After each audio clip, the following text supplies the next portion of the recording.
একটি সমকোণী ত্রিভুজের অতিভুজের দৈর্ঘ্য 15 সেন্টিমিটার ও অপর বাহুদ্বয়ের দৈর্ঘ্য অন্তর 3 সেন্টিমিটার। ওই বাহুদ্বয়ের দৈর্ঘ্য নির্ণয় করো। ওই বাহুদ্বয় অর্থাৎ এই সমকোণী ত্রিভুজের এই অতিভুজ ছাড়া অপর দুই বাহুর দৈর্ঘ্য নির্ণয় করতে বলা হয়েছে। আমরা যদি একটু সমকোণী ত্রিভুজ আঁকি, এরকম হতে পারে যে এরকম, এটা একটা কি সমকোণী, অর্থাৎ এই কোণটা 90 ডিগ্রি। আবার আরেকটি হতে পারে এরকম, যে এরকম, তাহলে এইভাবে হতে পারে। তাহলে এই একটি বাহু অতিভুজ ছাড়া একটি বাহু একটি ক্ষুদ্রতম, আরেকটি হচ্ছে একটু বড়। তাহলে আমরা বলতে পারি যে আমরা যদি মনে করি যে সমকোণী ত্রিভুজের ক্ষুদ্রতম বাহুর দৈর্ঘ্য x, আমরা যেই বাহুটা ক্ষুদ্রতম ওটার দৈর্ঘ্য x, তাহলে বৃহত্তম বাহুটা হবে এই x এর সাথে 3 যোগ করলে ওটাই আসবে। তাহলে আমরা যদি মনে করি যে এরকম সমকোণী ত্রিভুজের ক্ষুদ্রতম বাহুর দৈর্ঘ্য যদি সমান ধরি x, যেটা ছোট এটা আমরা ধরলাম, হয় এটা না হয় লম্বটা বা ভূমি, যে কোনো একটা হতে পারে, এত সেন্টিমিটার। তাহলে অপর বাহুর দৈর্ঘ্য হবে এই x প্লাস 3। এই যেহেতু ক্ষুদ্রতমটা আমরা ধরে ফেলছি x, তাহলে বৃহত্তমটা হবে, যেহেতু দুটি বাহুর দৈর্ঘ্য অন্তর বলা হচ্ছে বিয়োগ, একটি বাহু থেকে আরেকটা বিয়োগ করলে কত বিয়োগফল আসবে 3। তাহলে অপর বাহু সমকোণী ত্রিভুজের অপর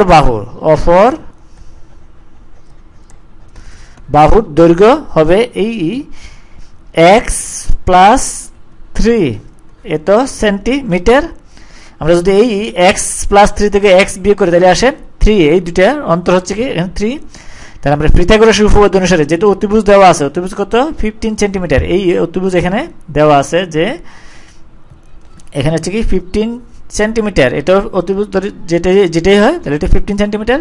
তাহলে অতিভুজের বর্গ সমান অপর দুই বাহুর বর্গের সমষ্টি। পিথাগোরাসের উপপাদ্য অনুসারে আমরা লিখতে পারি, যেহেতু এটা সমকোণী ত্রিভুজ, এটা কি একটি সমকোণী ত্রিভুজ, তাহলে পিথাগোরাসের উপপাদ্য অনুসারে আমরা এই দুই বাহুর বর্গ সমষ্টি যোগ অতিভুজের বর্গ। তাহলে আমরা লিখতে পারি এই x স্কয়ার একটি বাহু যোগ এই অপর বাহু হচ্ছে কি এই x প্লাস 3, এটা সমান আমরা লিখতে পারি এটা আসে এটা। তাহলে আমরা যদি এখন ভেঙে নিই, তাহলে এই x স্কয়ার প্লাস আমরা লিখতে পারি এই x square plus 6x plus 9 is equal to 225। 215 এর বর্গ করলে আসে এটা। তাহলে এটা আমরা লিখতে পারি 2x square plus 6x plus 9 minus 225 is equal to 0, বা এটা সমান মাইনাস 216 এটা আসে সমান 0। আমরা 9 যদি 25 থেকে বিয়োগ করি তাহলে 16, বা উভয় দিকে যদি আমরা এখান থেকে যদি আমরা 2 কমন নেই, 2 ইন্টু আসে এই x square plus 3x minus 108 এটা আসে সমান 0, বা উভয় দিকে যদি আমরা 2 দিয়ে ভাগ করি তাহলে আসে এই x square plus 3x minus 108। এখন যদি আমরা মিডল টার্ম ব্যাখ্যা হয়ে ভেঙে নিই তাহলে আসে এখানে আমরা যদি ভেঙে নিই এই x স্কয়ার প্লাস 12x, আমরা যদি লিখি প্লাস 12x মাইনাস 9x, এই 9 আর 12 গুণ করলে আসে মাইনাস 9 আর 12 গুণ করলে 108 আসে is equal to minus 108 is equal to আমরা লিখতে পারি 0।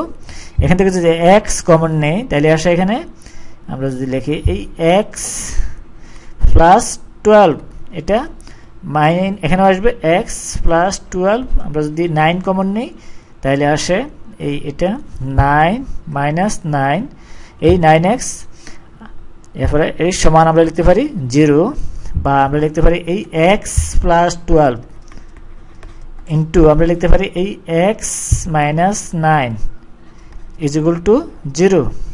এখানে আমরা এই হয় এটা সমান 0 লিখতে পারি, এটা সমান 0 লিখতে পারি, x plus 12 is equal to 0। সুতরাং এই x ইজ ইকুয়াল টু আসে মাইনাস 12, অথবা আমরা লিখতে পারি এই x minus 9 is equal to 0। সুতরাং x ইজ ইকুয়াল টু 9। যেহেতু দৈর্ঘ্য কখনো ঋণাত্মক হতে পারে না, তাহলে এটা আমাদের গ্রহণযোগ্য নয়। সুতরাং আমরা বলতে পারি এই x is equal to minus 12, not equal to not গ্রহণযোগ্য নয়, এটা গ্রহণযোগ্য নট ইকুয়াল টু -12। বাহুর দৈর্ঘ্য সমান আমরা লিখতে পারি এই 9 প্লাস 9 সেন্টিমিটার।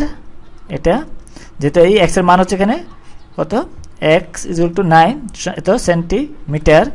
আর ক্ষুদ্রতম বাহুর দৈর্ঘ্য সমান হবে এই, এখানে বলা হয়েছে অপর বাহুর দৈর্ঘ্য সমান, আমরা পাই এই 9 প্লাস 3, 9 প্লাস 3 এত সমান আসে 12 সেন্টিমিটার। তাহলে আমরা দুটি বাহুর দৈর্ঘ্য নির্ণয় করা হলো, তো বলা হয়েছে আমাদের বাহু দৈর্ঘ্য নির্ণয় করতে বলা হয়েছে।